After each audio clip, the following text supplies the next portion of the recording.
Okay, no problem. We'll post it again today. No problem. Ram Govind Prabhu, you can turn your camera. You're slided. It's a bit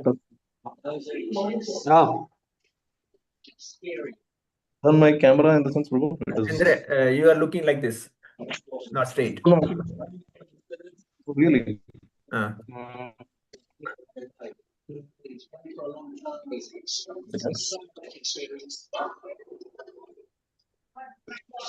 No? Yes. All right. All right. Okay, Prabhuji. Okay, Prabhu.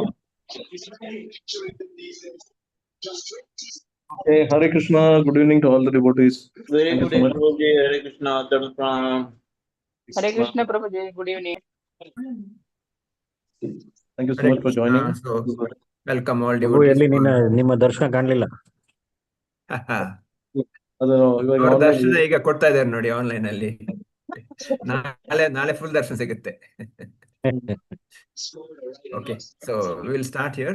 Hare Krishna devotees, thank you for joining Rama Katha, the last day of series of Rama Katha. So today we have His Grace Ram Govinda Prabhu to enlighten us on last Khanda, Uttara Khanda. So I'll speak about Prabhuji little later when during the last question hour, because by the time more devotees will come. So we'll start with this. Over to you, Prabhu. Hare Krishna. Thank you so much, Mr. Prabhu. Thank you to all the devotees of ISKCON, RR Nagar, and ISKCON South Bangalore for giving me an opportunity to speak on the final day of this Ramayana Katha series. I hope I'll be able to do some justice, and together our consciousness should be to our attempt should be to fix our consciousness on the Supreme Lord who appeared on the earthly realm as Prabhu Sri Ram. So yesterday was Sri Rama Navami, and we all celebrated Sri Rama Navami.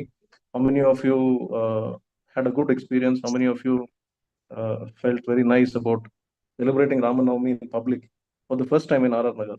Is it first time, Prabhu? Every year, maybe every year. Still, this year we gone a little bigger. Next year we'll see how big we'll go. So it's all by the blessings of Lord Ram that we are able to do this. And today let's try to understand more as we conclude the series of Ramayana. Today we'll be discussing about Uttara Khanda, but before that, let me offer my respects. Om Agyanatimirandasya Gyananjana Shalakya Chakshur Unmilitam Yena Tasmai Shri Gurave Namaha Namo Om Vishnupadaya Krishna Presthaya Bhutale Srimate Bhakti Vedanta Swaminiti Namine Namaste Saraswate Deve Gauravani Pracharine Nirvishesha Shunyavadi Pasyat Deshdharane Jai Shri Krishna Chaitanya Prabhu Nityananda Shri Advaita Gadadhara Srivasadi Gaura Bhattavrinda Hare Krishna Krishna Krishna Hare Hare Hare Rama Rama Rama Hare Hare. Okay, so today we will be discussing about which Khanda. Can anybody say? It's on the screen, so you can say from the screen. Uttara Khanda. So before this session, Uttara Khanda. So this is the final conclusion of Ramayana, and also the section of Ramayana where there are a lot of emotional moments, and those emotional moments are because there are also very happy moments, and also there are very emotional moments. So let's go through this section, and we have about, I think, less than an hour to complete this. So let's try to do as much justice as possible. Okay. So the Uttara Khanda. Can anybody say what does Uttara mean? The word Uttara. When you hear Uttara Khanda. Next ಅಂತಾರ ಪೂರ್ವ ಇದಾದ್ಮೇಲೆ ಅಂತ ಹೇಳ್ತಾರಲ್ಲ, next ಅಂತ ಅದು. In simple terms, Uttara means answers. So if somebody asks you a question, prashna, and the response that you give is Uttara. So now why answers? Ramayana is concluded, almost concluded, and Lord Ram has returned to Ayodhya, and now he has become the prince. So what is the question and answer which is happening here? So if you remember, I think His Grace Premadatta Prabhu, I'm sure that in his previous sessions he would have told you that the Ramayana is divided into the 7 qualities of Lord Ram, or the 7 aspects of Lord Ram. And in that, the Uttara, that is the final portion that we are going to discuss today, the Uttara Khanda, actually is his soul So this basically focuses about his about regaining the kingdom, becoming the king uh, and the most respected king of Ayodhya, and the most lovable, most adorable king under whom everybody wants to be. That is why, if you see, the recent governments also say that we want to establish Rama Rajya, because there was 100% justice in when there was Prabhu Sri Ram's rule. Okay? So the Uttarakanda talks about this section where Lord Rama is ruling, and also what are the other situations within his family, wherein there were very emotional situations within his family at this point of time. Still, he did not give up his responsibility as an ideal king. So later on, he also shows qualities of renunciation, which all of us need to have, because what happens is throughout our life, there are possibilities that we reach uh, in the society, we would reach very high positions, and along with high positions, like say, with great power comes great responsibility. So the biggest responsibility of any position is when the time is ripe or when the time is right, we should be able to give up that position. So any great personality that you see, whether it is a position of a prime minister, whether it is a position of some great sportsman, or whether anything in the society that we have, uh, if we are in that position where we are the topmost, it is very difficult to give up that position. So if you see in Ramayana, in this section, Prabhu Sri Ram clearly shows how to give up even the topmost position should be possible in the material world. So it also, Lord Ram himself shows signs of, teaches us detachment in this particular section. Okay. So in the Uttarakhanda, it begins with Lord Rama's coronation. First, what happens? Lord Rama becomes the king of Ayodhya. So as usual, when somebody becomes the king, so he wants to celebrate. So how does he celebrate? During the celebration, he calls all the rishis, all the kings from all the four directions. So there are different rishis who have come from all the directions, which is the basically the Sapta rishis. And other than Sapta rishis, there are also other prominent rishis who come to the kingdom. So we'll be discussing in detail on this slide. So we'll be on this slide for some time. Okay. And we'll try to see more about the Uttara, the questions which were asked and the answers which were provided. So some questions. See, the point here is Ramayana comprises of 24,000 verses.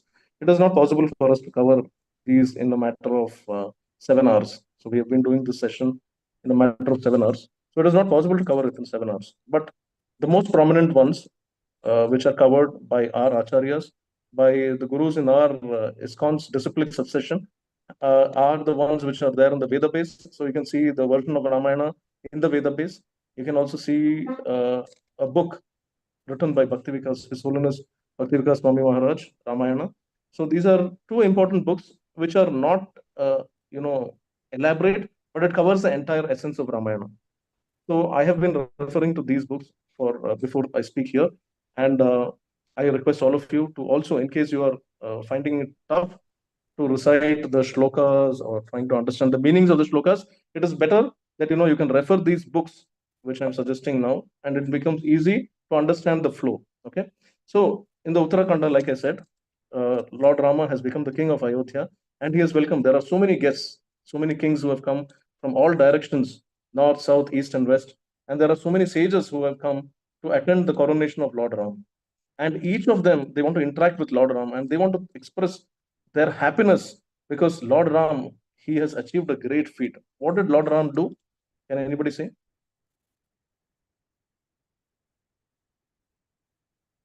Killed the Ravana. Yes. So he killed Ravana. That is the biggest thing. So everybody was congratulating Lord Ram that you have killed the 10-headed Ravana. And other than that, the sages were also thankful that it was not just Ravana. There were so many other demons like Hara, Marichi, Kumbhakarna, Nikumba, Kumbha, and so many other demons. And they also specially, they mentioned about one demon. Can anybody say who's this? Who's that one demon? Special mention was made. Other than Ravana, there was one more demon whose name was specially called Vibhishana. out. Can Vibhishana. anybody say who was that? Vibhishana. Vali. Any other answers? Any other answers? It was Indrajit. So who was Indrajit? Indrajit was called as Ravana's Meghanath. son. His name was Son of Meghanath. Indra. Ravana's son. Yeah. So when I ask you the question, you can answer. But otherwise, I know all of you are very excited to answer. But let's hear very carefully the sequence so that everybody follows the sequence, hears the sequence very clearly, and then maybe when we are open for discussions, we can have those conversations. Okay. So Meghanath was the son of Ravana, and Meghanath was also called as Indrajit. Why? Because once what happened, the word Indrajit, Indra is the king of heaven, and Jit means somebody who won against Indra. So this Meghanath, there was a fight between the Devatas and the Danavas. So in that fight, what happened is Meghanath actually arrested Indra. He fought with all the Devatas. He not only won against the Devatas, but he also had the power to arrest Indradev. So he arrested Indradev, and he was not releasing him at all. And Brahma had to personally intervene, and he had to go and meet this Meghanath, and he requested him that you should release Indradev. So he said, yes, I'm willing to release Indradev, but you should guarantee me one thing. Before releasing Indradev, I need one guarantee. What was the guarantee? Does anybody know? Maya Vidya. Meghanath, who's Indradev? Maya Vidya. What is it? Sorry? Brahmastra. Sorry. No, he says that I want a boon where I should not die. He tells Brahma that give me a boon where I should not die. I should be immortal. So Brahma says, see, I am responsible for this creation. I myself don't have this boon of immortality. So how is it possible that I can give you a boon of immortality? That is not possible. And he requests that you should immediately release Indra. So he says, okay, I'm ready to release Indra, but let me ask you the next thing. In case you cannot give that, at least you give me a chariot. I don't want the boon of immortality. You can give me a chariot, and as long as I'm seated in that chariot, nobody should be able to kill me. Give me this boon. So Brahma says, yes, fine, I'll give you this boon. And Brahma grants this boon. And he says that as long as I'll give you a chariot in which when you're seated in the battlefield in that chariot, nobody will be able to attack you. And when this exchange was done, when this barter was done, trading was done, then Indra was released. So why is it so important? If you see that everybody, this shows that everybody is afraid of death. Whether it is Ravana, whether it is Ravana's son, whether it is Indra, whether it is Brahma, whether it is anybody, nobody wants to die. Right from Brahma till the lowest species in this material world, everybody wants to keep living. But that is not possible. So, like in the Bhagavad Gita, it is said, Jatasya hi dhruvam mrityur, dhruvam janma mritasya cha, tasmad apariharyarthe, natvam shochitam arhasi. So, one thing is certain, one thing is guaranteed for all of us. Whether we chant, whether we don't chant, whether we are great, whether we are bad, whether we are good, whether we are Donald Trump, whether we are Narendra Modi, whether we are whoever, one thing is guaranteed. What is that? Die. The one Death. death is guaranteed for everyone, whoever is on this call, not on this call. Death. Every species in this creation, one guarantee is given, which is death. So one who has taken birth is sure to die. That is the verse which is quoted in the Bhagavad Gita. So there is no way that anybody can live eternally. But Meghnad or Indrajit wanted this boon, which was not granted, but he asked for a lesser boon, and it was granted. And finally, Brahma ensured that Indra was released. Now, once Indra was released, there was a conversation between Indra and Brahma. So Brahma tells Indra, Indra, do you know why this happened to you? You are the Lord, you are the king of heaven, and Ravana's son was able to capture you, and he was able to put you behind bars. Do you know why this happened? So before Indra could answer that, Rama said, let me explain. I'll tell you why this happened. So in the beginning of this creation, when I started creating this material world, at that time, there was a need for creating diversity, and I wanted to increase population. So at that time, what I did, I created a woman, a beautiful woman, and I named her Ahalya. And he said, Ahalya, do you know what is the meaning of Ahalya? It means that one who does not even possess slightest of ugliness. So we see so many beautiful men and women around us, but we cannot say that they don't possess even the slightest of ugliness. But here, Brahma declares that there was, in the beginning of creation, there was a woman, the first woman whom I created was Ahalya. And Ahalya did not even have the slightest of ugliness. And when I created Ahalya, I also was planning to see the right boy to whom I could get her married to, or the right prince to whom I could get her married to. And while I was trying to make this decision of marrying Ahalya, getting Ahalya married to the right person or the right personality, at that point of time, I gave her shelter in Gautama Rishi's ashram. I spoke to Gautama Rishi. I had a discussion with Gautama Rishi, and I informed him to give shelter to Ahalya till the time I don't find a suitable partner for her. And while this was happening, Lord Brahma was, spending his time searching on an ideal personality who could marry Ahalya. So as time passed by, it so happened that this was taking time, and in the meantime, Gautama Rishi returned. Gautama Rishi told Brahma that it's been quite some time, so why don't you take back Ahalya, because she has been in our ashram for a very long time. So when this happened, Brahma was impressed that although the most beautiful lady in this creation was residing in his ashram for such a long time, Gautama Rishi was undisturbed. So Brahma understood that if somebody can marry Ahalya, it should be who? Gautama Rishi. Perfect. So if somebody can marry Ahalya, it should be Gautama Rishi. The moment Brahma made this decision that Ahalya is going to marry Gautama Rishi, immediately all the devatas became very angry because she was the first woman who was created and she was so beautiful. And Indra was the most envious. Indra was so unhappy with this decision that he decided to teach Brahma a lesson. So he was completely overwhelmed by lust and anger, and he immediately visited Gautama Rishi's ashram one day when Gautama Rishi was away. And when Gautama Rishi was away, he uh, came in the disguise of Gautama Rishi. Indra came to the ashrama of Gautama Rishi, disguised as Gautama Rishi, and he enjoyed Ahalya and he left. And Ahalya, when Gautama Rishi came back, he understood through his divine powers, he understood what had happened to Ahalya. And Ahalya also later realized that this has happened to her and she started crying.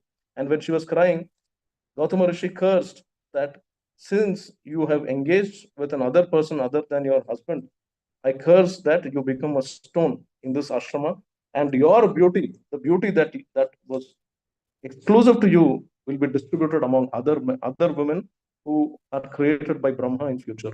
So Gautama Rishi curses Ahalya like this, and also Gautama Rishi curses Indra, and he says, Indra, what is the curse? Does anybody know what is the curse which was given to Indra? We already discussed this. The curse given to Indra was, in future, if anybody tries to do any bad thing to a woman, or even to maybe sexually assault, or even cause any harm to a woman, then a 50% share of that karma goes to Indra, and 50% goes to the person who does that kind of bad activity. So Indra is a position. We should understand that Indra is a position, and whoever occupies that position gets a share of this sin. So we have to be very careful that even to occupy the position of Indra, there are many terms and conditions we can understand from this. So like this, the narration was happening, and also while Brahma was saying this, Brahma said, as a part of these kind of bad activities that you did, it you were bound to be defeated by the asuras or the demons, and that is how you came to this position where Indrajit actually defeated and captured you. So after this, Lord Brahma says, "Don't worry. Anyway, there is a solution for all problems, and that solution. Can anybody say what is the solution to all problems in this material creation? What is the solution to all problems in this material creation?" Surrender to the Lord God. Absolutely. So what happens? Brahma tells Indradev that since you are in such a uncomfortable position, in such an uncomfortable situation, that although you are the king of heaven, you have experienced defeat from the demons, and there are so much of bad experience that you're going through. So it is better that you surrender to the Supreme Lord Vishnu, and by your sacrifices and penances that you perform to Lord Vishnu, you will get purified. So Rama and Lakshmana. So you understand this is happening. This particular narration is happening in, where is this narration happening? This narration is happening in Ayodhya right now, and the different rishis and the sages are discussing with Lord Rama, and Rama and Lakshmana are inquiring from the sages. So the next question, one of these, as sir, there are so many questions, there are so many answers which were provided, but I just want to make sure that we don't have the time to cover so many questions and answers which were discussed between Lord Rama and the different rishis. So I've just picked up one or two prominent ones, and I'm just sharing it with all of you. Okay. So next, what happened is, Rama and Lakshmana were trying to inquire more, and there was Gautama Rishi in the audience. So they asked Gautama Rishi that, has there ever been an instance when a Kshatriya had defeated Ravana? What was the question? What was the question? Has there ever been any incident where a Kshatriya had defeated Ravana? Ravana. Yes. So they inquired this, and what happened is the response to that was there was one incident where there was a king called Karthavir Arjuna. How many of you know this? Karthavir Arjuna. So Karthavir Arjuna was also known as Sahasrabahu. Sahasrabahu means he has thousands of arms. So Sahasrabahu once was bathing with his girlfriends in the river Narmada, and he was fully intoxicated. And in the same river, upstream, that means you are at a certain position, and slightly before the place where you are, somewhere else, Ravana was actually planning to do tapasya, and he was planning to meditate and worship Lord Shiva. So Ravana was taking bath in the same Narmada river upstream, slightly before where Sahasrabahu or Karthavir Arjuna was enjoying with his girlfriends. Just before that, a few kilometers away, before, Ravana was taking bath and he was planning to worship Lord Shiva. So while he was taking bath, and he had bought a set of flowers to be offered to Lord Shiva, and he had kept it on the banks of the river Narmada, and he was taking bath. While he was taking bath, he felt that usually the river flows southwards, but this river was flowing northwards, which means the waves were coming back. So he was not understanding what is the reason for this. But while he was taking bath, he was experiencing this current, the water, the waves of this water was coming backwards, and immediately, he observed that the flowers that he had kept on the banks of the river Narmada to worship Lord Shiva, those flowers got swept away because of the reverse current of this river. And he got very angry because of this. And he called out to two of his servants and he said, "You please go and inspect from where this is happening." So then the two servants whom he called was Shuka and Sarana. These were the servants of Ravana, and he called him and he said, "Go throughout the stretch of this river and see why there is a reverse current where the water is flowing in a reverse direction. Why is this happening?" So when this Shuka and Sarana, they were like the modern day, what do you say, drones. So they went and they observed throughout the river, and they found that it was the mischief of Karthavir Arjuna that he was taking bath with his girlfriends, and he was in an intoxicated condition. And because he was Sahasrabahu, he had thousands of arms, his arms could stretch so much that when he pushed back the water which was flowing in a particular direction, it was reversing its direction because of his push. And that was causing the disturbance. So when Shuka and Sarana came back to Ravana, they said, "We have surveyed this entire Narmada river and we found that it is one culprit. There is one king, his name is Karthavir Arjuna. He is the one who's intoxicated and is playing with his girlfriends and is pushing this water backwards, because of which your penance or your tapasya is getting disturbed." So hearing this, Ravana gets uh, angry, and Ravana immediately goes to the point where Karthavir Arjuna is enjoying in the river. And before he challenges Karthavir Arjuna, he first meets the ministers of Karthavir Arjuna. So when he sees the ministers of Karthavir Arjuna, he says, I want to kill. I want to, no Prabhu, you be there itself. Nothing is changing. Yeah. So this is still an interaction between the sages and Lord Ram. Okay. So what happens is, so what was the question? Does anybody remember? What was the question? The question Prabhuji was Ram. support audio ಇರ್ಲಿಲ್ಲ ಪ್ರಭುಜಿ ಆಡಿಯೋನೇ ಇರ್ಲಿಲ್ಲ support ಯಾವಾಗ ಕೆಲಸ ಮಾಡ್ತೀವಿ? ಕೆಲಸ ನನಗೆ ಕೆಲಸ ಉಂಟು. ಈಗ ಕೇಳಿಸ್ತಾ ಹೌದಾ? ಉಂಟು, ಎಲ್ಲ ಆಗ ಇರ್ಲಿಲ್ಲ ಅವ್ರು ಕ್ವಶನ್ ಕೇಳಿದ್ರು. Okay. ಹಾ, So ಕ್ವಶನ್ ವಾಸ್ ಅವ್ರು ದಟ್ ಏನ್ ಹೂ ಇಸ್ ದ ಕೇಳಿದ್ರು? ಕ್ಷತ್ರಿಯ Question. Ravana.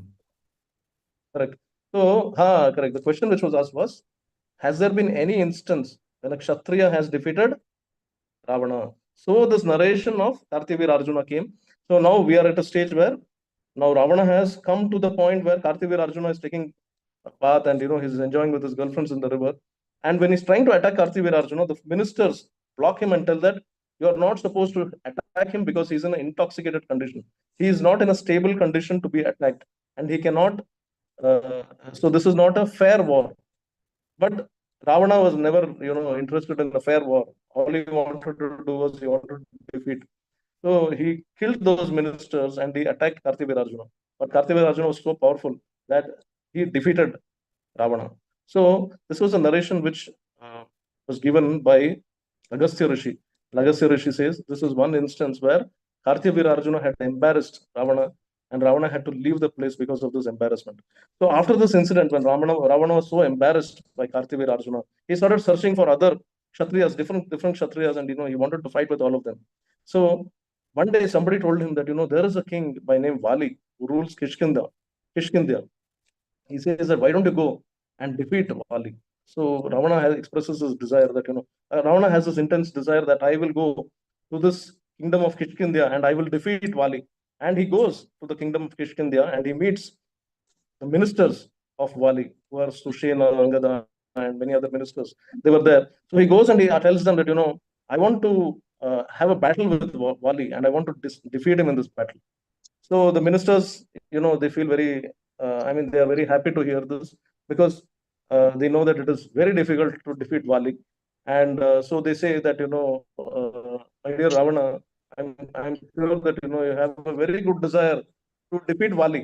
But please look at those heap of bones. There are so many bones kept there, stored there. Can you see all of them? So Ravana says, yes. So these are all the people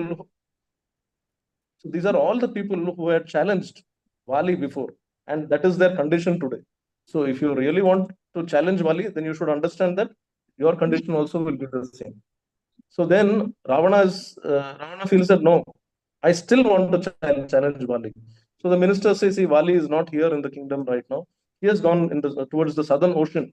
He has gone in the southern direction and he's meditating in the ocean. So unfortunately, he's not here and you will not be able to fight. But if you are still so eager, then you go towards the southern ocean, find where is he, and you can fight with him there.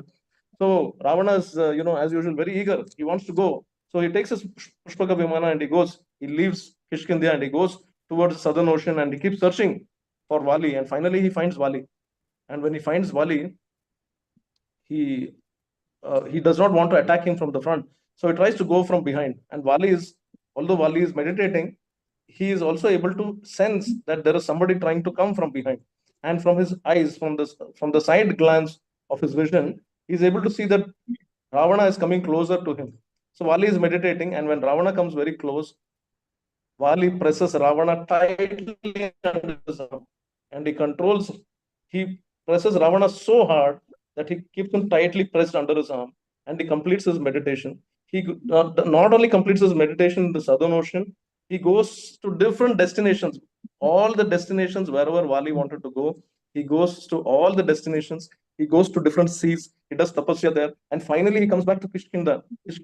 And when he comes back to Kishkinda, finally he says, "We have arrived at our destination," and he drops Ravana in one park in Kishkinda, and he says, "Come, we have arrived at the destination, the place where you wanted to fight with me." So when he comes back to his kingdom, and he releases Ravana, and he says, "Come, fight with me." Ravana is shocked that, in such a short span of time, he has been traveling through the air and he visited so many places. And everywhere Vali has been doing tapasya, and he has been controlling Ravana under his arms. So Ravana was very sure that I will not. That is, Ravana was very sure that he is not going to defeat Vali. So Ravana thought, see, when there is somebody, somebody, when he felt that there is somebody so powerful like Vali who can compress me under his arms and take me everywhere, then I'm sure that I will be defeated. Better to make him a friend than my enemy. So we always, we also sometimes come across this situation. It is better that when we see that somebody is powerful, it is better not to fight with that person, because we know that that person is going to destroy. So it is better to maintain diplomacy. Like, today in the world, we see that there are many countries which are not capable of fighting with the richer countries. So what do? They just maintain silence. So maintain diplomacy and try to be a friend. That's what many people do. So all these things are there in Ramayana. So what happens? Ravana immediately understands that Vali can kill Ravana very easily. So what he does, he tells that, my dear Vali, I know that, he glorifies Vali. He says that you are more faster than the mind. When I was under your arms, I realized that you are faster than the mind. You are faster than the wind. You are even faster than Garuda. And nobody can match your speed. Vali, nobody can match your speed. So I don't want to fight with you. Instead, I want to make you my friend. Can you be my ally? Can you be my friend? So there's some disturbance. Okay. Devotees, please mute yourself, please. Hare Krishna, those who are speaking, please mute yourself. Yeah, otherwise, we'll send Ravana to your house.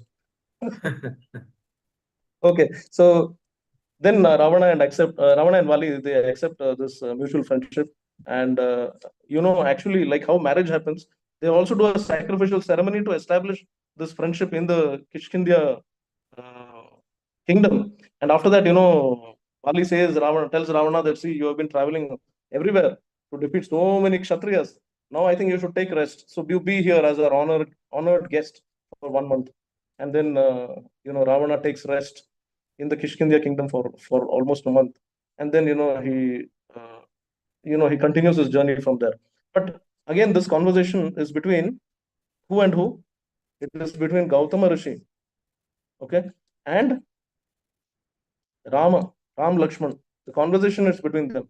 So Rama had asked the question: who had killed? Was there any Kshatriya who killed or who fought with Ramana and was successful?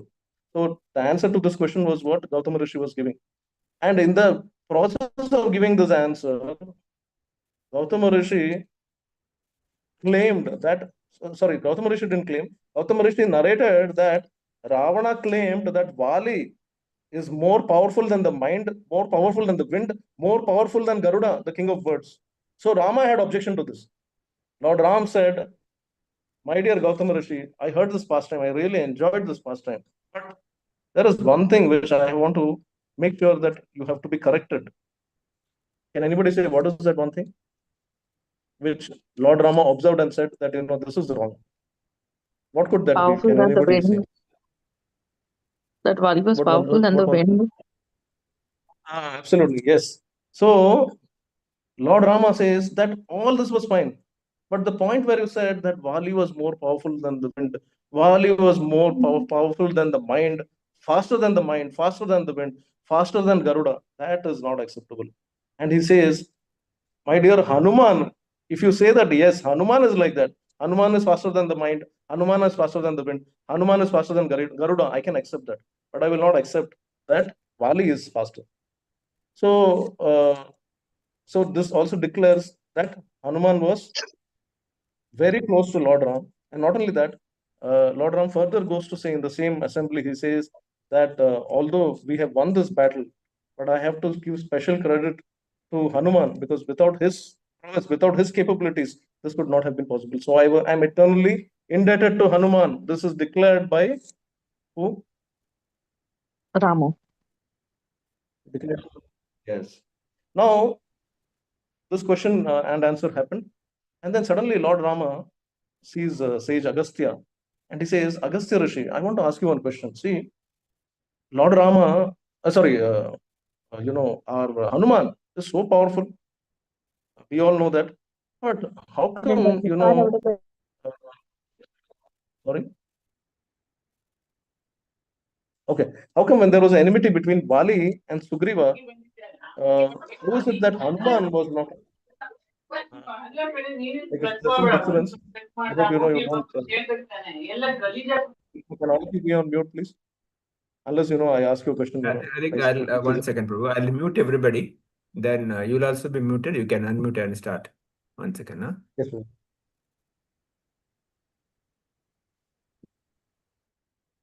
Okay, we can start. Yes, Prabhu. So we'll continue from where we left. Am I audible? Sorry, I should not ask that question because everybody's on mute. Yes, Prabhu, you're audible.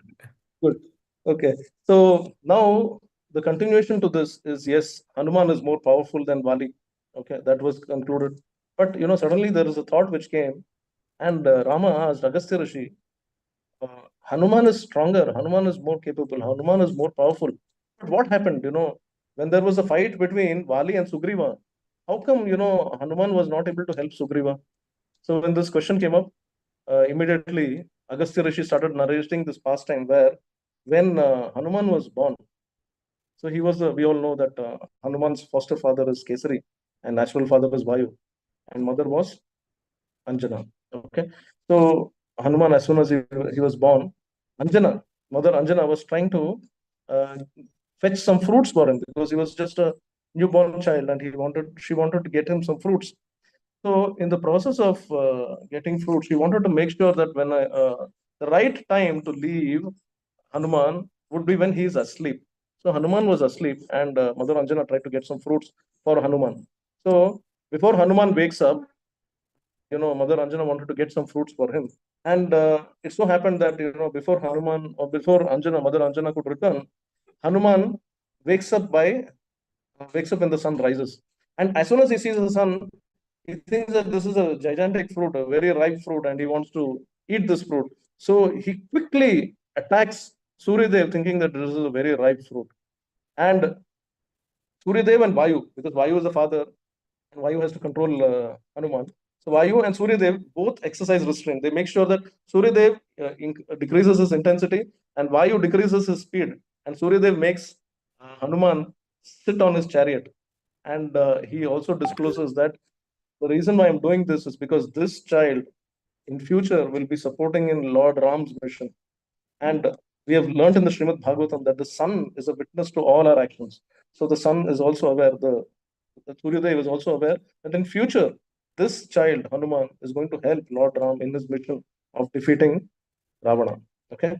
So the speed at which Hanuman tried to grab Suryadev, even the Devatas declared that at that point of time, even the Devatas had declared that his speed is uncomparable to the mind, his speed is uncomparable to Garuda. So at that time itself, the Devatas had declared. And at the same time, Rahu also was trying to attack Suryadev. We all know that the solar eclipse happens. But in our modern science, it is said that when the moon comes in between the sun and the earth, solar eclipse happens. But the point here is that it is said, it is known that Rahu actually tries to attack Suryadev, and that is the time solar eclipse happens.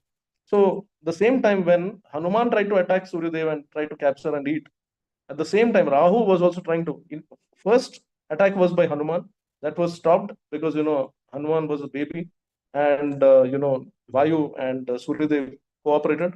But the second attack was from Rahu at the same time, and when Rahu attacked, it was Hanuman who grabbed Rahu, and he grabbed Rahu and he tries to control Rahu, but before that, Rahu slips away and he goes to Indra and he goes to Indradev and asks for protection. He says, "See, this Hanuman is not allowing me to attack who? Suryadev. Suryadev. Suryadev. This Hanuman is not allowing me to attack Suryadev." So immediately Indra travels in his Airavata and he releases his thunderbolt weapon and he kills Hanuman. Basically, he is not killing Hanuman, he makes Hanuman unconscious. And when Hanuman remains unconscious, in different, again, in different books, there are different things written about it. But yes, Hanuman, we can consider that Hanuman was unconscious because Hanuman is Chiranjeevi, but the boon of Chiranjeevi also comes in later. So Hanuman becomes unconscious and he falls down or he remains lifeless. And Vayu sees this, that his son is lifeless. And Vayu becomes very angry. And Vayu is the one who acts as respiration, who performs respiration in all our bodies. So if each of us having the respiratory system working. It is because of Vayu's presence that we are all able to breathe. So Vayu says, I will stop this function immediately. I will not do this seva anymore. So the moment Vayu ceases to function, immediately all the devatas get scared. All the devatas are suffocated. They immediately go and surrender to Lord Brahma and they say, my dear Brahmadev, please help us. Vayu has stopped functioning. And we are all just like a log of wood. We have become like wood. Our bodies have no value if there is no air. Nothing in our body works if there is no air. So please, you convince Vayu and help pacify him, and please make sure that he restores his function. Otherwise, we will all suffer. So Lord Brahma immediately visits Vayu, he pacifies Vayu, and he also places his hand on Hanuman's head and brings him back to life. And once Hanuman is restored back to life, immediately Vayu becomes so happy, joyful, that he once again starts circulating, once again starts circulating among all living creatures within this creation. So Lord Brahma also says that, see, we have brought this child back to life, Hanuman. But we also have to ensure, now all the devatas are present at that point of time, and Hanuman comes back to life. Now we have come back, we have brought this child back to life. But we also have to ensure one thing, that we also have to give him special benediction and special powers, because he is going to assist Lord Ram in killing Ravana.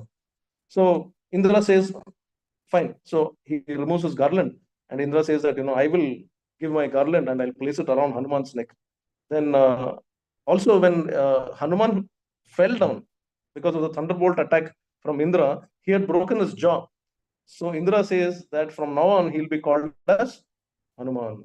And Hanuman means, Hanu means jaw, and Man means broken or disfigured. So the personality who is identified as Hanuman is the one who has a broken jaw. So Indra gives this title. Indra also says that in future, my thunderbolt will not act against you. Even if I release my thunderbolt weapon, it will have no impact on you. This Indra assures. Then Suryadev says that, I give you 1% of my brilliance, 100% of knowledge of all the scriptures, and I bless you with fine speech. So it is very important. What Suryadev gave is very important, because 1% of brilliance, the sun is so bright. So 1% of brilliance is sufficient for this task. But he gave 100% of knowledge of scriptures. He says, you will be 100% trained in scriptures. Not only that, it is not only necessary for us to be trained in scriptures, we should also have the blessing of conveying those scriptures fluently.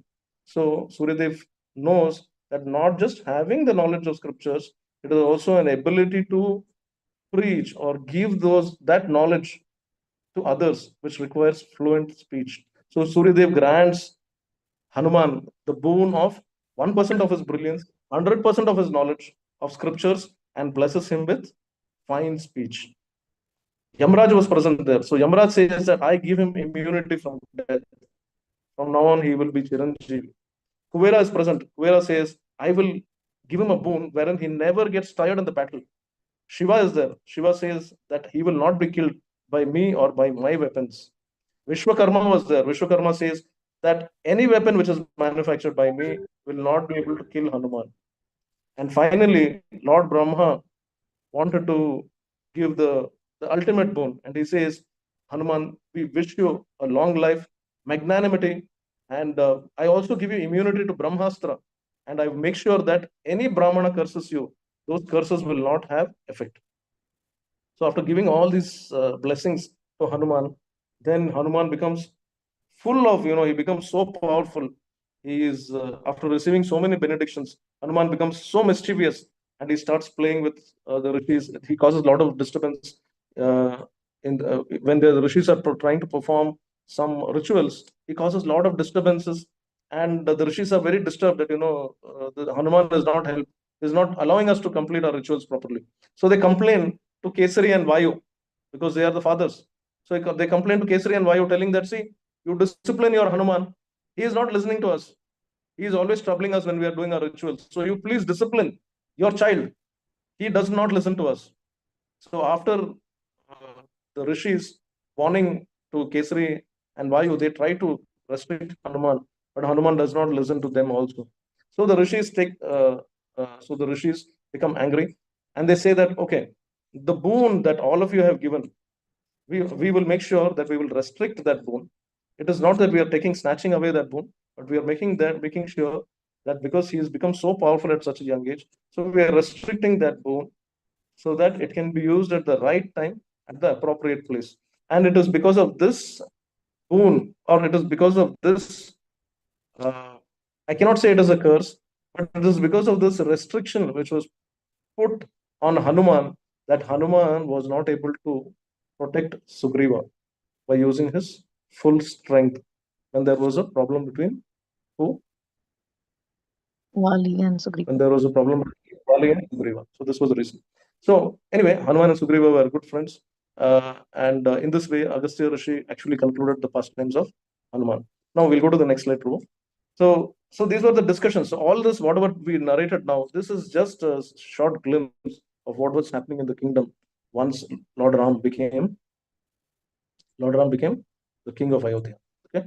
So now we go to the next section where Bharata starts glorifying Lord Ram. He says that Lord Ram's kingdom is so perfect. There is no disease in this kingdom. There is no untimely death. Nobody dies at an early age, or nobody dies untimely. Like for example, father and son. No, you can be there only, bro. We will be there only for some time. When I say next, we can go.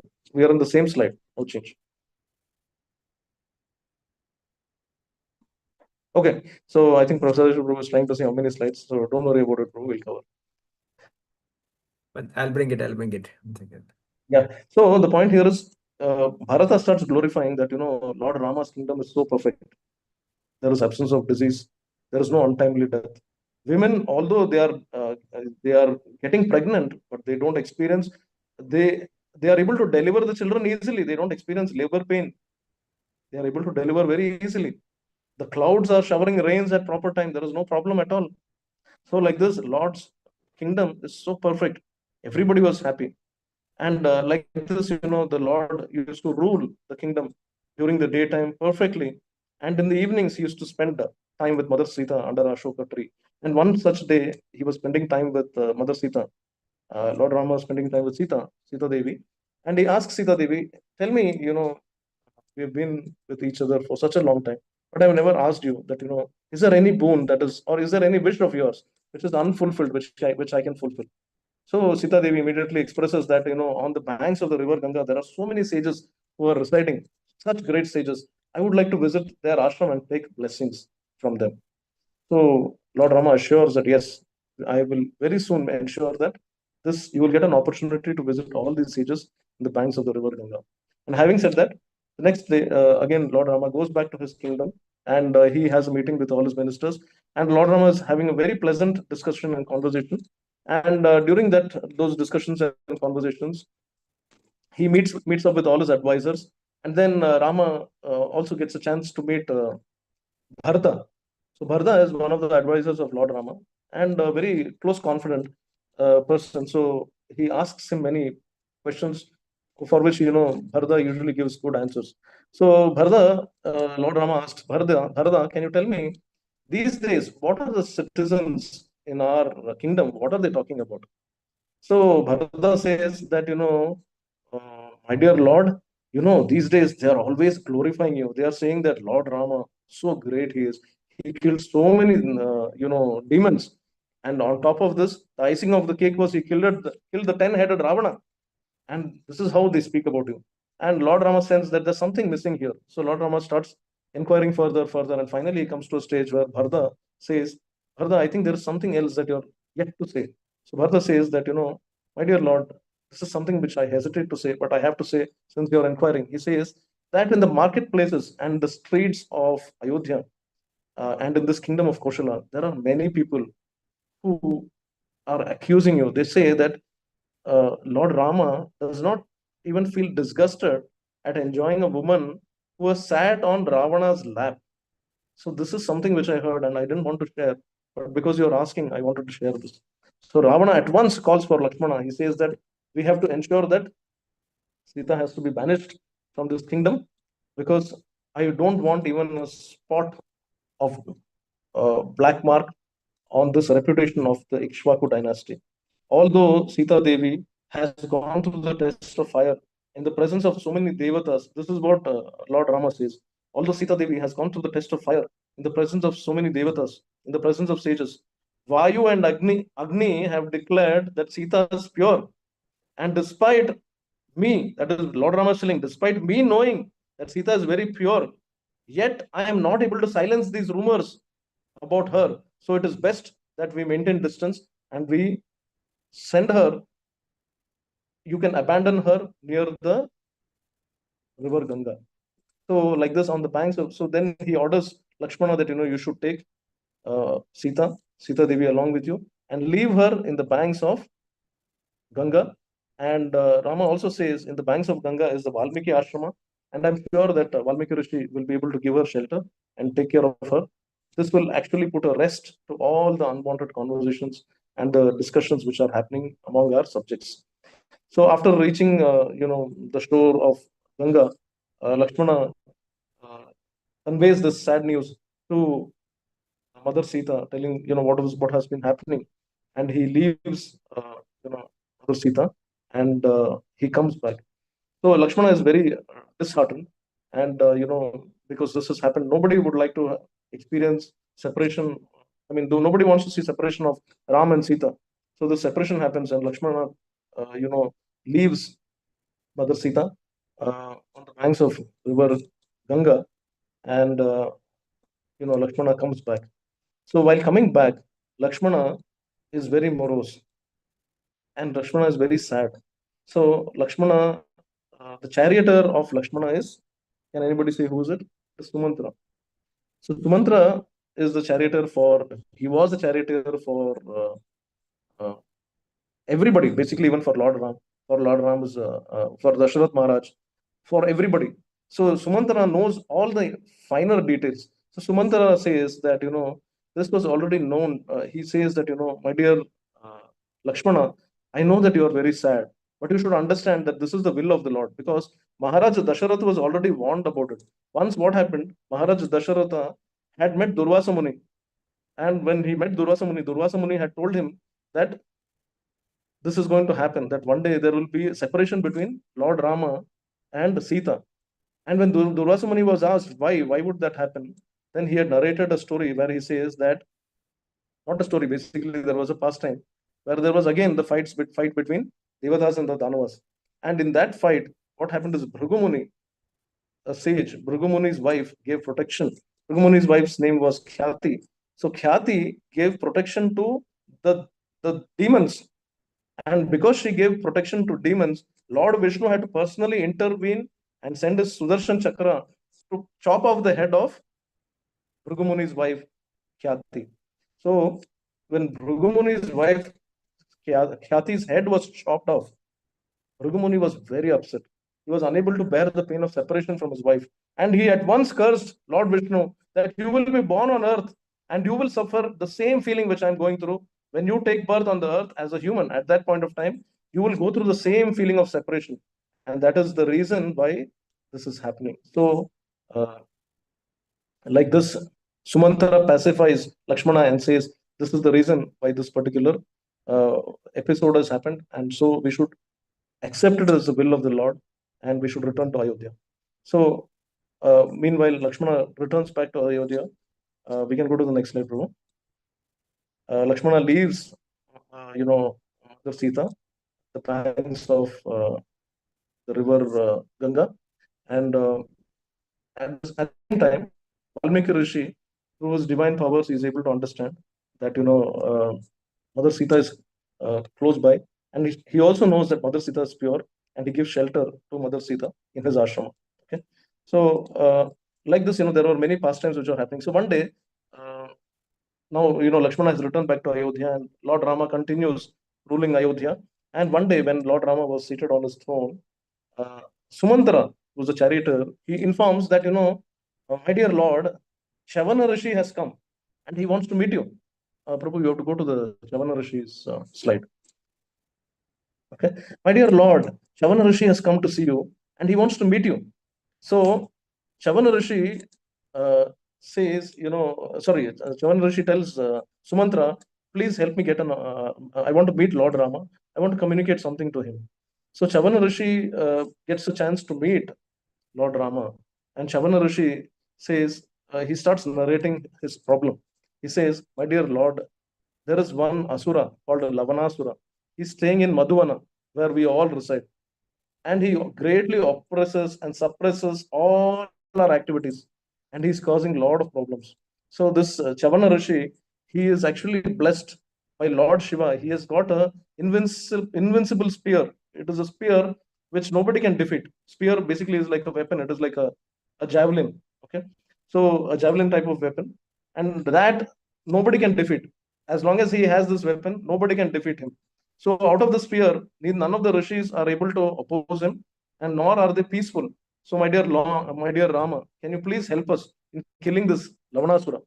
So Lord Rama immediately says that, I will assign this task of killing Lavanasura to Shatrugna. So Shatrugna was, and not only that, as soon as, he assigns this task of killing Lavanasura to Shatrugna, he immediately says, from now on, Shatrugna will be the king of Madhuvana. The event has not even happened. The fight has not even happened. But already Shatrugna has been nominated as the prince or the king of Madhuvana. So Shatrugna goes to Madhuvana to kill Lavanasura. Now, Shatrugna first dispatches his army, and after dispatching his army, he waits for 1 month because the army is giving all the information. So all the army members have gone first, and Shatrugna waits. And while after a month, when Shatrugna heads towards the ashram, he gets the news of Mother Sita giving birth to beautiful twins, and the twins are Lava and Kusha. So basically, the name Lava and Kusha was given by Valmiki Rishi because the Kusha grass, the ends of the Kusha grass, are one end is called as Lava and the other end is called as Kusha. So basically, the ends where ends Kusha grass, which is one is very soft and the other one is a bit thicker. So the elder one was named as elder son was named as Lava, and the younger one was named as the elder one was named as Kusha, and the younger boy was named as Lava. So like this, Lava and Kusha were named, and Valmiki Rishi performed all the birth rituals, and Sita Devi has given birth. Shatrugna gets this news when he's on the journey to meet uh, Lavanasura. On this journey, he's on his way to Madhuvana. He gets this news, and then Shatrugna goes and fights with Lavanasura. Lavanasura usually Lord Rama had informed Shatrugna that when you go to fight with Lavanasura, make sure that he is away from his home, because whenever Lavanasura used to fetch food, he used to go to the forest to fetch food, and his food would be all the animals. So he used to go to hunt the animals. But when he used to go to hunt the animals, he used to leave this lance or the javelin that he has. That he used to leave that weapon in the house, and then he used to go to the forest to hunt. So that would be the right time for you to capture that area, and when he returns, you should attack. So the same is done by Shatrugna. He goes, he captures, he surrounds the house of Lavanasura, and Lavanasura has gone to fetch his food. And when he returns, he sees that Shatrugna is waiting for him, and Lavanasura smiles, looks at him and smiles, and he says that I think you have come at the right time. This is the time for my meal. So you have come at the right time, and I'm going to eat you. So Shatrugna smiles, and then Shatrugna says that it is not possible. But as soon as Shatrugna says this, immediately Lavanasura hits him hard on his head, and for some time Shatrugna becomes unconscious, and Lavanasura assumes that Shatrugna is dead. And by the time he could go and pick up the weapon, before he could go and pick up his weapon to attack Shatrugna further, Shatrugna revives his consciousness. He comes back to consciousness, and he attacks and kills Lavanasura. So after this episode, Shatrugna remains in that particular kingdom for many years, almost 12 years. And after 12 years, Shatrugna starts feeling separation from Lord Rama, because it has been 12 years that he's ruling Madhuvana, and he has also established a city called Madhupuri, and he is taking care of all his citizens very well. Now the time comes when he is no more able to bear the separation from Ayodhya. He wants to go and meet Rama. So on his way back to Ayodhya, he visits Valmiki ashram. In the Valmiki ashram, Valmiki Rishi has taught these two beautiful boys, Lava and Kusha. He has taught them how to recite Ramayana, and they recite Ramayana. The entire Ramayana is recited by Lava and Kusha to Shatrugna, and Shatrugna goes back to Ayodhya. And once Shatrugna goes back to Ayodhya, Shatrugna, and everybody is there.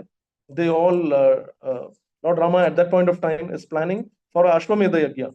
Initially, the plan was to conduct a Rajasuya Yajna, but then everybody says that, all the brothers say that, it is better you don't do a Rajasuya Yajna, because if you do a Rajasuya Yajna, it would require you to challenge certain kings.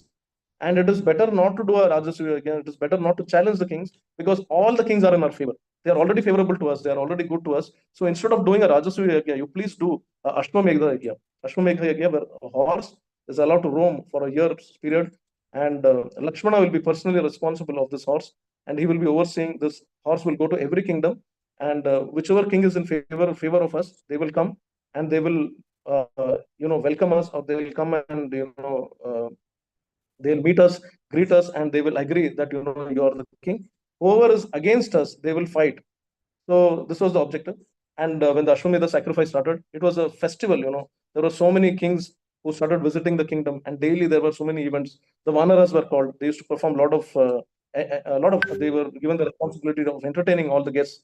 And in this Ashwamedha Yajna, what happens is, when the Ashwamedha Yajna is about to happen, Valmiki Rishi tells that Lava and Kusha should go to each and every household and preach the Ramayana, message of Lord Ram. So Lava and Kusha, they are very good singers. So with their musical instruments, they go and they go to the Ashwamedha Yajna of Lord Rama. And because there are so many kings assembled there, so many sages assembled there, they start singing the glories of Ramayana and hearing. And always, Valmiki Rishi had told Lavakusha that whenever you go and recite this Ramayana, make sure that you start with reciting 20,000 verses. We'll start with 20,000 verses. And when those 20,000 verses are heard, then most of the people there, they would start experiencing the bliss of participating in Ramayana. So participating in the Ramayana. So these children, they go, and he also tells, Valmiki Rishi also tells that when you're narrating this, when you're reciting this, and when you're singing the glories of Ramayana, at that point of time, also make sure that there are a lot of people who will come and offer you gifts. There are a lot of people who will come and offer you gold coins. So you should refuse that, telling there is no use of these gold coins to us who live on roots and fruits in the forest. So what happens is, these beautiful children, these two twins, they go and they start singing in the presence of all the Ayodhya Vasis, in the presence of all the Brahmanas, in the presence of all the kings. And Rama gets captivated by the singing. And actually, all the people assembled there in the audience, they all, although these children look like they're from an ashram, still their face resembles like Lord Rama. And the beauty with which they are narrating, the beauty with which they are able to communicate and sing with such a nice voice, Lord Rama understood at once that these are my children, and immediately he remembers Sita Devi, and he has been experiencing a lot of separation from Sita Devi. So he says, tells one of his messengers to go and meet Valmiki Rishi and convey that you please ask Sita to come back and prove her chastity, prove her purity in the midst of this assembly one last time, so that once she proves it to everybody here, then it becomes sufficient for me to take her back into this kingdom as my wife, as my loving wife. So this message is passed on to Valmiki Rishi, and Valmiki Rishi communicates the same to Mother Sita. And Sita Devi is devastated because she has already proved this many times. And at the time when Lakshmana was leaving Sita Devi, abandoning Sita Devi, she was about to quit her body. But because she was carrying these two children in the womb, Lava and Kusha, she did not want to end Rama's, the future generations of Ram and Sita. So that is one reason why she did not abandon, or she did not quit her life. But now everything was done. Lava, Kusha were grown up, and Lord Ram was successfully ruling the kingdom, and all the kings had subdued themselves to Lord Rama. And Mother Sita felt this is the right time that I should go back and prove once for all. So Mother Sita comes back next day. Mother Sita comes back to the kingdom along with Valmiki Rishi, and she does not look up to anyone. She has tears in her eyes, and she puts her head down. She's completely conscious of Lord Rama, and she knows that she's completely pure. Lord Rama also knows that Sita Devi is completely pure. She has never thought of anybody else. other than Lord Rama. But then, because there are so many people who have to be proved that Sita Devi is pure, so Lord Rama asks her to prove her purity. And Mother Sita says that if I have ever thought of anybody else other than Lord Rama, I should not get any shelter in this world. But if I have never thought about anybody else other than Lord Rama, then I should get consumed by this earth. So immediately Bhumi Devi appears in a golden throne, and Bhumi Devi welcomes Mother Sita and says, "Please sit next to me." And they both enter into the deeper regions of earth. So Mother Sita disappears. Lord Ram becomes very unhappy. Lord Ram becomes very sad, and immediately he orders Bhumi Devi to return Sita Devi, and he says that he's going to destroy Bhumi Devi. And immediately Lord Brahma intervenes and says that please don't cause harm to all the existence because of your anger, my dear Lord. My dear Lord, you should understand that you are Lord Vishnu. You're the very same Lord Vishnu, and it was your own promise that you would come here, and it was your decision that this is how Mother Sita is going to go back to the spiritual abode, and you are going to reunite as Vishnu and Lakshmi in the spiritual abode. You are going to reunite, so there is no loss for you. So kindly pacify yourself and fulfill your promise. So after hearing this instruction after hearing this advice from Brahmadev, so immediately Lord Rama gets pacified. We can go to the next slide, Prabhu. So once Lord Rama is pacified, then the kingdom, the rule continues. As time passes by, 11,000 years are approaching. Lord Rama's presence in this earthly realm was supposed to be 11,000 years as a king. And the time passes by, and one fine day, time personified comes. Kala, basically, Kala is time personified. Kala comes to the kingdom of Ayodhya, and Kala tells that, Kala comes to the kingdom of Ayodhya and requests that, I want to meet Lord Rama. So at that point of time, Lakshmana says that, yes, I will definitely make you meet Lord Rama. And he communicates this message to Lord Ram. Lord Ram says, Lord Ram welcomes Kala, that is time personified. So this personality comes inside and meets with Lord Rama, and he requests that, my dear Lord Ram, I want to speak something to you in private, which I don't want anybody to hear. So will it be possible for you to make sure that we are alone in this discussion? So Lord Rama promises that, yes, we will be alone in this discussion, and I will make sure that nobody enters this meeting room. And the doorkeepers are sent away, and he puts Lakshmana in charge. He says, Lakshmana, you take care of the door, and you make sure that nobody is allowed inside. So Lakshmana accepts this responsibility. Lakshmana is standing at the door while, Lakshmana is standing at the door, and Lord Rama is having a discussion with time personified Kala. And Kala, the time personified personality, says that, my dear Lord Ram, Lord Brahma has informed me to communicate this to you, that the 11,000 years that you were supposed to spend here and performing these pastimes, that time is about to end. Now it is up to you. It is always the will of the Lord. But it was my duty to remind you. So Brahma has sent me to remind you that this time, the time has come, and you have to leave Ayodhya and you have to conclude these pastimes.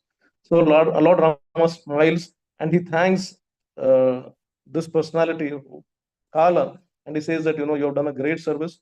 And yes, you're right. And when this discussion is going on, suddenly Durvasa Muni, from somewhere, Durvasa Muni suddenly appears, and he sees that Lakshmana is standing in the entrance of the palace and guarding, this particular room where Lord Rama and or the area where Lord Rama and time personified Kala are having interaction. Durvasa Muni tells Lakshmana, I want to go inside and meet Lord Ram immediately. Please don't delay. I want to meet him immediately. So Lakshmana says, it is my Lord's order that, I should not open this door to anyone. So I kindly request you to wait for a few minutes.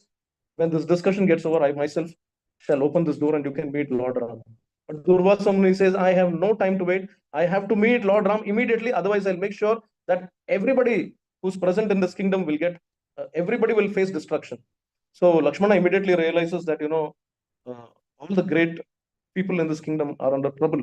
So it is better that, I go and disturb this conversation. And although Lord Rama had given a promise, Kala, that if somebody disturbs this conversation, he will face death.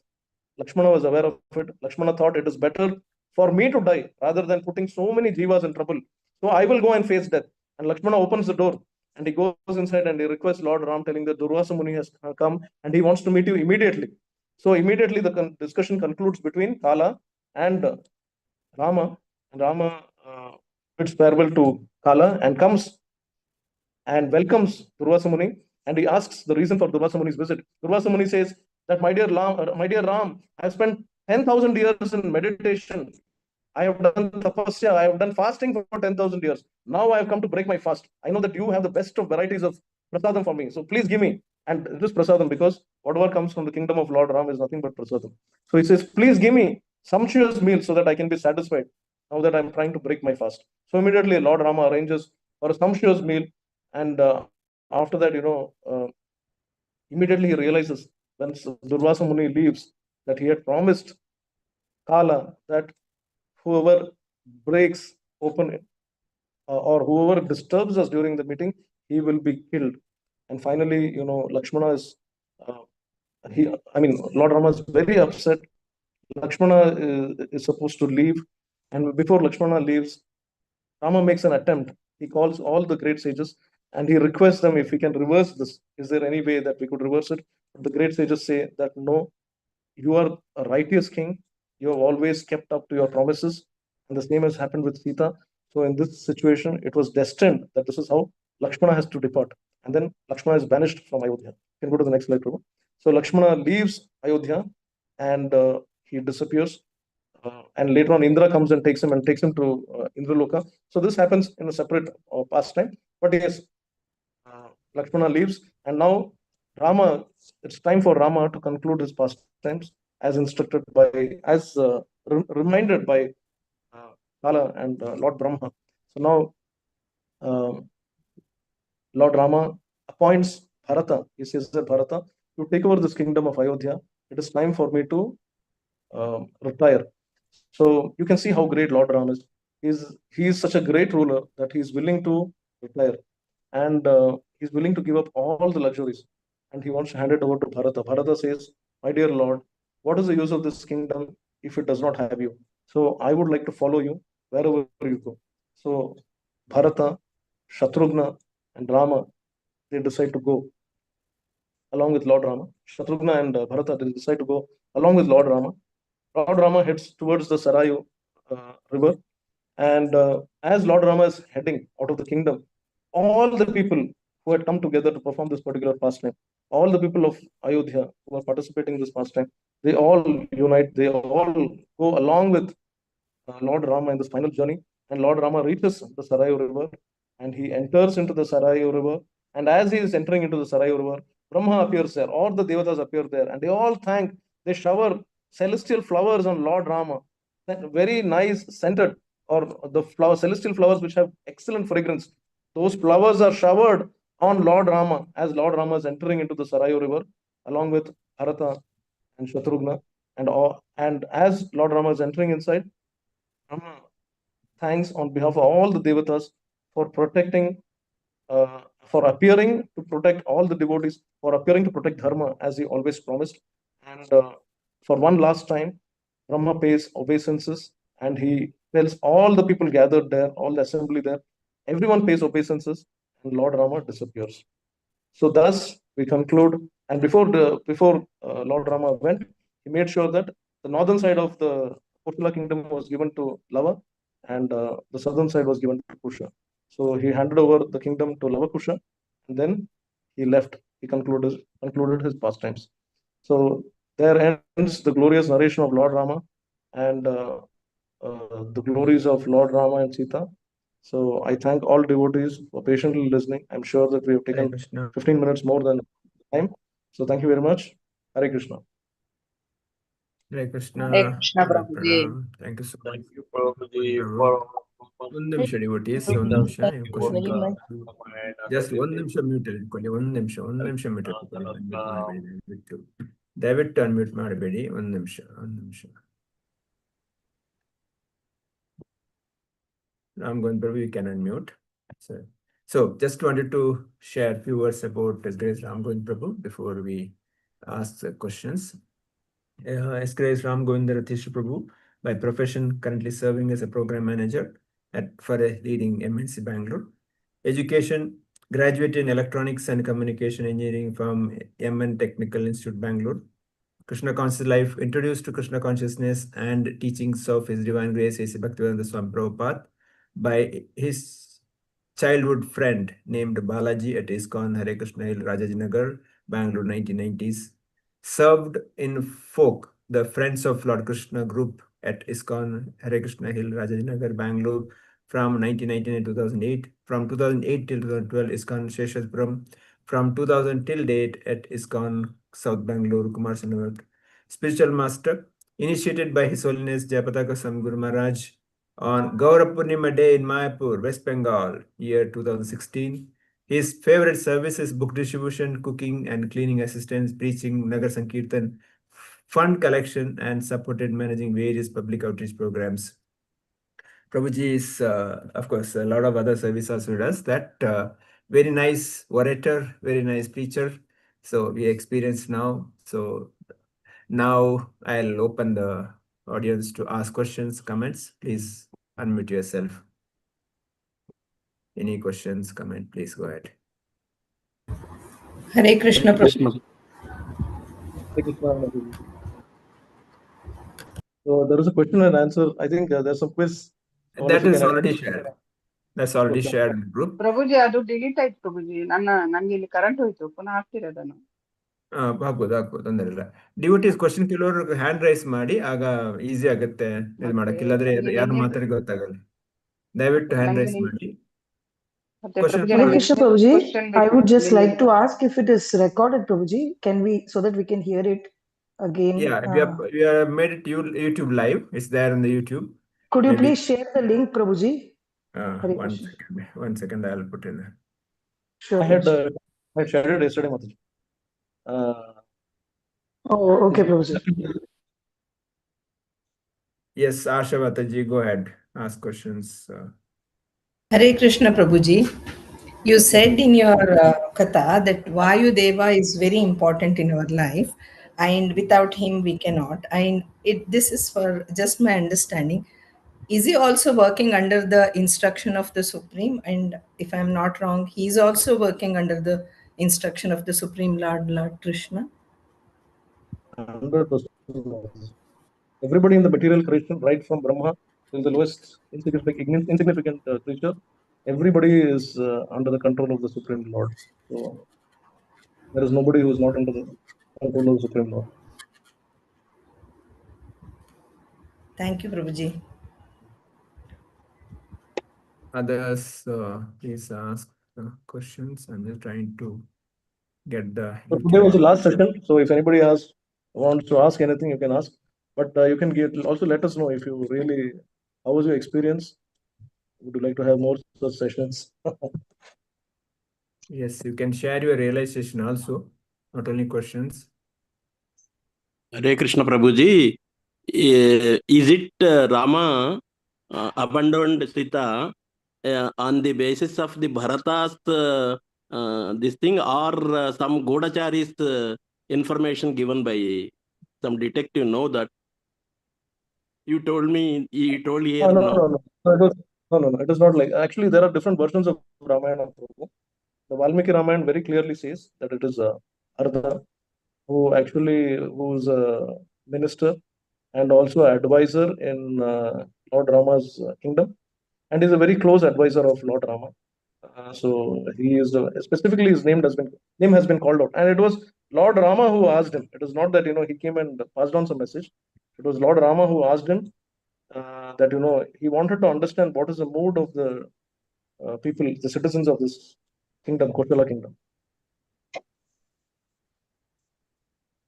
Hare Krishna Prabhuji, thank you. Devotees, YouTube link is shared in the chat box. Please open it. Everybody can. All previous recordings also there. All the classes are there in that. And also, I have a humble request. See, today what we have narrated is I think maybe 5% of what is Uttarakanda. So you should all read the Uttarakanda because in 1 hour it is not possible to cover. But if you read, I'm telling you that these pastimes will give you tears. You will definitely feel that you are part of this Ramayana. It will not you will not feel, but you have to spend some time with rapt attention and spend some time exclusively for this. Maybe in the association of devotees also you can do this. So it's good if you can all read. Just one. Yeah, go ahead, bro. Sorry. Yeah, that's all. And That's all. Hare Krishna. another request to Hare all the Krishna. devotees, please open your YouTube and Hare subscribe, Krishna, please. Prabhu. 1 second, Mataji. Requesting all devotees to please click on the YouTube link shared in the chat box and please subscribe it. We want all of you to subscribe. Let's see how many of us are subscribing now. I want to see that. Okay. Okay, Mamta Mataji, go ahead. Hare Ask. Krishna, Prabhu. Ratish Prabhu. My one question, that Yes, is, Mataji. what is the deep message behind Lord Rama and Mata Sita, as per you? Message, We have to the deep- learn. Yes. One, there are so many lessons for us to learn. There is no one message, but one message is how should a king rule? The king always gives, yes, he gives importance to his family, but at the same time, he does not compromise on the practice and righteousness. So he does not compromise on dharma. Then, other than that, Lord Rama and Sita, in terms of uh, the commitment that they have towards each other. Although it is not that Lord Rama is suspecting Sita or has some doubt on Mother Sita, both of them have no doubt on each other. But the point here is that uh, they are making a sacrifice because they love each other. They make sacrifice. So the message is very clear: the relationship of husband and wife, the relationship of a king with his subjects. There are so many pastimes in between. Also, there are so many pastimes because this is 11,000 years of Lord Rama and 24,000 verses. So it is a huge book, Ramayana. So if you see, there are so many beautiful pastimes in between, and how Lord Rama has given justice to everybody who came to him. It is not that at one point there is not even a single case where somebody was not given justice. So that's why Bharata glorifies that in this kingdom there is nobody who dies before time. Before time in the sense, for example, sometimes when the father is present, the child dies, the son or daughter dies, and the father or mother is present. So in Ramaraja, that was never happening. That there was one instance where it happened. That also Lord Rama corrected, rectified it. So so like this, there are so many things to learn. But how a king has to be, how an ideal man has to be, how the Supreme Lord has to be, how he protected his citizens, what should be a relationship between husband and wife, despite all the circumstances and problems that they went through. So these are the major learnings for all of us, Mataji. Hare Thank you Krishna. so much, Prabhu. Hare And you also Krishna. should observe one thing, one very important thing which I want to tell everyone. This is the season of divorce. Kali Yuga is the season of divorce. Everybody wants to get separated, love at first sight and divorce at first fight, like how Lord Gopal Prabhu says. So the point here is that uh, there's nothing called divorce in Shastras. So it's like a relationship. Like for example, you have become father, you have become mother. You cannot say, "I divorce my son. I divorce my, I divorce my daughter." I mean, you cannot divorce. The divorce means I cut off that relationship. So unfortunately, this Western concept where it's become uh, like an agreement. When the moment I don't like the agreement, I terminate the agreement. So we should come out of this mindset, and we should make sure that we should accept the life partner however they are, and give a fair opportunity for them also to practice Krishna consciousness. And even if they are not practicing, you don't give up because you should not take a risk. Hare Krishna. So Okay. devotees who are subscribed, Thank you. please say yes, so that we know who are not subscribed. Please subscribe it right away. I know it's forcing, but I'm requesting, please. Correct, correct. Those who subscribe, please say yes, so that we know who are not subscribed. Yes, Prabhu. Yeah. Put in chat box. Put in chat box. Yes. Others, meantime, ask any questions, comments, please go ahead. Or you want to share your realization also, you can unmute and share also. Shruti Mataji, we can speak, you can speak. No problem. Yes, Prabhuji. Wonderful session you have taken. All these days, different Prabhujis came and gave the classes. It was really nice because in our daily life, it becomes very tough to read Ramayana and all. And when we get these sessions, we get in like, although all the Prabhujis gave it the explanation in a very nice manner, they tried to cover it within that span of 1 hour, and they gave some extra information from other things also and everything. So it was really good that we could have this Ramayana session before Ram Navami. So instead of we could good reading Ramayana is good, but if we don't have time in a regular life, then at least attendance in this section gave us all these knowledge of Ramayana, and also to all the people who are involved in this, and also the Matajis who were giving the quiz questions. That was also very interesting. A big Haribol to all of you, and a lot of thanks to all of you. Big gratitude. Hare Krishna. Yeah. Yeah, maybe I would like to express gratitude to Asha Mataji, who has taken all the pain of creating and, of course, getting sometimes little chastised also for mistakes. Sorry, Mataji. So, and of course, there are other members who helped, Uma Shankar Prabhu, Anshika, Prem Priya, and others also, and Kanchana Mataji. So many other devotees supported. So, thank you, Asha Mataji, for your wonderful seva. So let's chant once for Asha Mataji for her support. Hare Krishna, Hare Krishna, Hare Krishna, Hare Hare Hare Rama, Hare Hare Rama, Rama, Hare Hare Rama Rama, Rama, Rama, Hare Hare Rama, Rama, Hare Rama Hare. Rama, Hare Rama, Hare. Hare Hare. Prabhuji, General Hare Pranam. Thank you Krishna, so much for Prabhuji. session. So yesterday's quiz we can answer now also, Prabhuji. Yesterday online people found it difficult. Even I couldn't answer because some pin code and all was misplaced by the time I logged in. Connection was set. Even I think Kanchana Mataji also couldn't attend the quiz. Yesterday we had Yes. a two set of questions. One were physically present, we have shared different link. For online separate different link, because physically present there's a limitation of 50. So that's why we But are not shared in the group. Online we couldn't get the link only, Prabhuji. We Okay, have my shared it connection again. itself got disconnected at Yeah, that yeah. time now, Now again. we have shared it again. Okay, now, You can Prabhuji. Okay, answer thank but that.